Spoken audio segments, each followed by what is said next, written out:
स्वागत करते हैं।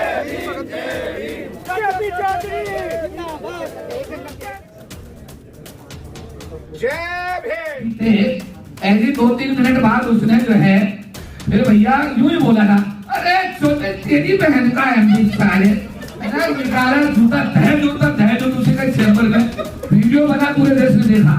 उससे आज तक किसी ने ये नहीं पूछा कि तुम्हें इसके साथ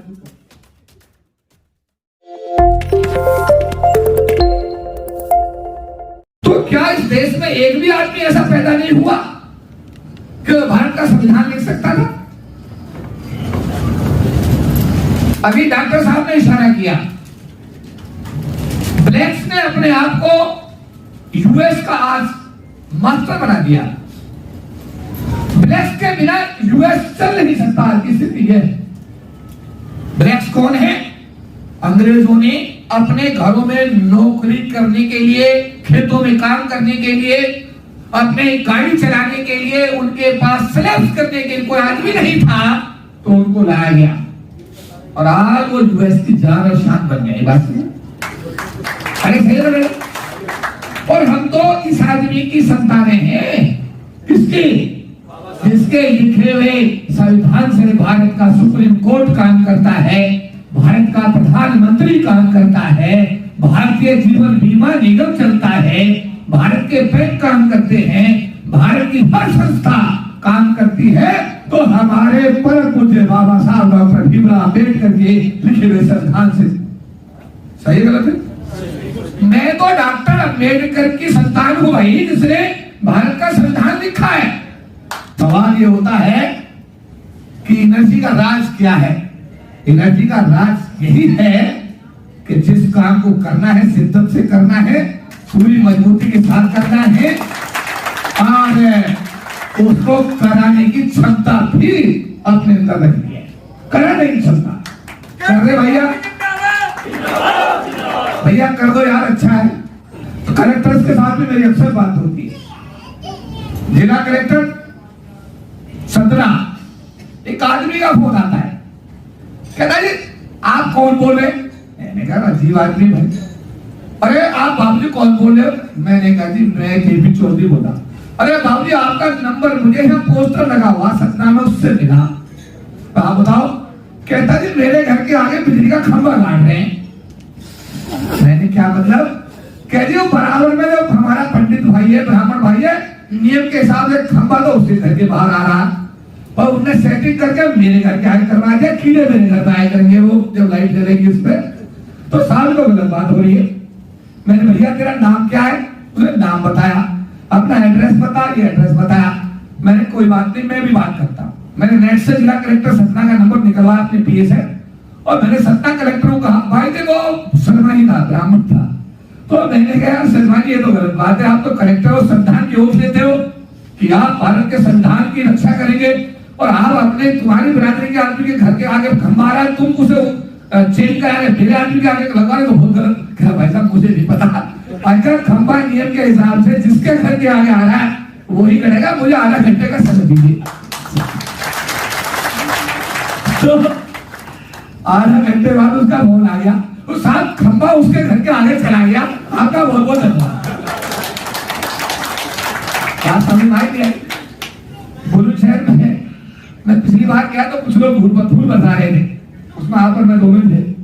मैंने कहा ये धोती वाले लोग बुजुर्ग आदमी को फूल बरसाने पड़ा। कहता जी आपको याद नहीं है इनका तो बहुत बड़ा काम हुआ। क्या हुआ? ये 3 साल से कमीशन में घूम रहे थे। कहाँ घूम रहे थे? कमीशन। किसी ने कमीशन के डायरेक्टर ने कहा ये इस नंबर पे चले जाओ, यहाँ कुछ नहीं होने का, इससे मिल लो, एक करवा देगा तुम्हारा काम। वो धोती कुर्ता लेकर के अपना आगे। मैंने कहा हाँ जी हम तो बिलेसर से आए। बिलेसर से? अच्छा बैठो जी, पानी पिलाओ, चाय पिलाओ। अजय हमारे साथ तो बड़ा गड़बड़ हो रहा है। क्या हुआ? हमारा खेत में ट्यूबवेल लगी हुई है, चारों तरफ ब्राह्मणों के खेत है, वो हमारी ट्यूबवेल नहीं चलने दे रहे, किराए का पानी देते हैं 100 रुपए घंटा। हमें तो बर्बाद कर रखा है जी, हमारी ट्यूबवेल चलवा दो। मैंने कहा अच्छा ठीक है। मैंने देखो कलेक्टर कौन है? बुलंदशहर का। मैंने कलेक्टर से कहा अच्छा इत्तेफाक से वो भी शर्मा ही था भाई, ऐसा इत्तेफाक हो गया। मैंने शर्मा जी आपने अपने लोगों की आप ट्यूबवेल चलवा रहे हैं, इंजीनियर की रिपोर्ट मेरे सामने रखी हुई है, सारी रिपोर्ट बिल्कुल ओके है। उसके बावजूद भी शुरू कास्टों की 12 नहीं। भाई साहब मेरे नोटिस में नहीं है, आप कल 11 बजे मेरे पास भेज दो और भाई साहब इनकी कल 12 चल जाएगी। भाई साहब वो कल 11 बजे गई भी नहीं, उसने कलेक्टर ने पूछा होगा और शाम को उनकी 12 चल गई। तो वो आए प्रोग्राम में ऐसे ही करे, साहब आपने हमारी 12 चलवाई। मुझे कई बार ध्यान भी नहीं रहता। मेरा कहने का मतलब ये है, तो ये कहना चाहता हूं एक बार शिद्दत, जिस काम को करो शिद्दत से करो। और हमारे साथ तो बाबा साहब अम्बेडकर 24 घंटे रहते हैं, नहीं क्यों डरते हो यार? बात समझ में आ रही नहीं आ रही? हालांकि ये बात थोड़ी टेढ़ी है। आपने मुझे कभी डरते हुए देखा? किसी आदमी ने कभी डरते हुए देखा मुझे? क्यों भाई साहब, मैं अपने जीवन में ऐसे ऐसे संकटों से गुजरा हूं। मेरा चेयरमैन कहता है LIC SK रॉय कि जब तक मैं चेयरमैन हूं KP चौधरी LIC में अंदर नहीं जा सकता। 3 महीने का सस्पेंशन सुप्रीम कोर्ट की रूलिंग के हिसाब से, उससे ज्यादा सस्पेंड आप नहीं रख सकते। अगर आपको रखना है तो उसका स्पेसिफिक कारण आपको देना पड़ेगा। मुझे 10 महीने अंडर सस्पेंशन रखा गया। कितने महीने? और मुझसे बार बार अपील की गई कि आप अपील दे दो, हम आपका सस्पेंशन रिवोक कर देते हैं। मैंने यार मैं कोई भिखारी थोड़ी हो यार, तुम सस्पेंशन कंटिन्यू करो, मुझ पे क्या फर्क पड़ रहा है?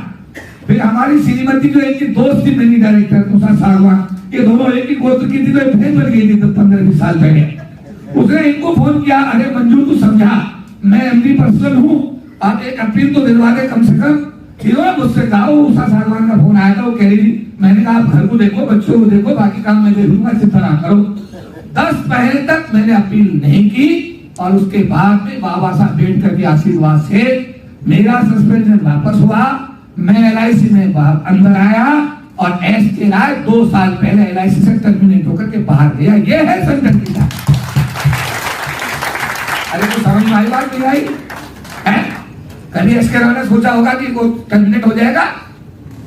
लेकिन ये बात सही है, 2 साल पहले गवर्नमेंट ऑफ इंडिया जिसने 5 साल के चेयरमैन बनाया, उसको 2 साल पहले टर्मिनेट किया गया नहीं किया गया?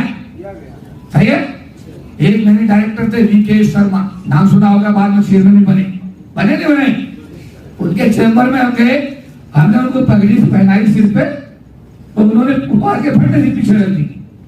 थोड़ी देर बाद उनको शॉल पहनाया, वो भी उन्होंने ऐसी कर दिया। भूखा दिया, वो भी ऐसी कर दिया।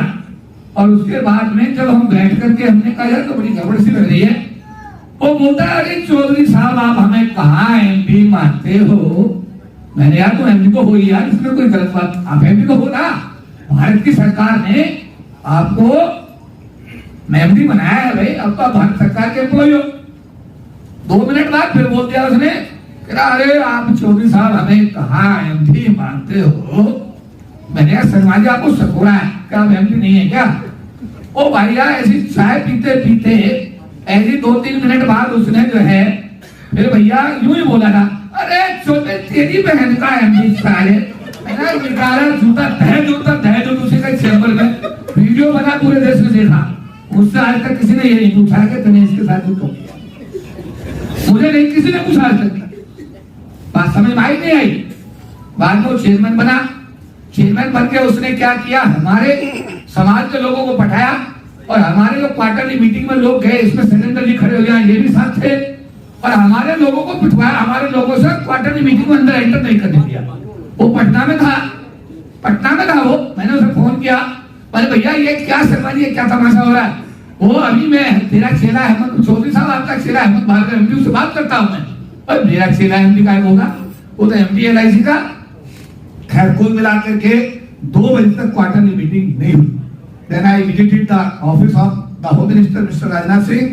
मैं उनके ऑफिस गया, तुरंत उन्होंने चीफ मिनिस्टर से बात की, देवेंद्र फडणवीस से। उसने 10 ट्रक पुलिस भेजी। कितने?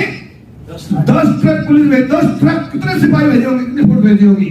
पूरा सेंट्रल ऑफिस जो रक्षेमा पुलिस ने घेर लिया। That truck police he police.